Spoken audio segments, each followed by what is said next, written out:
Ассалаумағалейкум, құрметті ағайындар, достар, әріптестер. Міне 6 шілде баршаңызды Астана күнімен құттықтаймыз. Біз Астанада емес, біз шетелде емеспіз. Біз Түркістан, киелі Түркістанымызда қолөнершілер орталығында осында керемет вайб болып жатыр.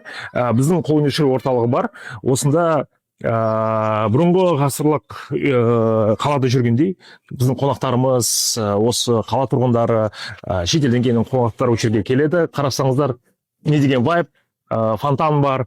Бұл жерде әр кешке сайын біздің жастарымыз, мектептің жастары, сонымен бірге студенттер келіп, кәдімгі квартирник ұйымдастырып жатырмыз, өлең айтады. Бұл жақта кәдімгі біздің жастарды тартатын бір орталықтың есебі айтуға болады. Сонымен бірге біздің осында қолөнершілер отырады. Олар да үйреніп жатыр. Осында қазір 10 жарым сағат болып жатыр. Әлі де өз өнімдерін сатып жатыр. Не себепте? Себебі біздің қонақтарымыз кеш келеді. Осы салқында келіп, өз бір сувенирін алғысы келеді. Осы Түркістанның бір естелік алғысы келеді. Сол себептен біздің қолөнершілер де үйреніп жатыр.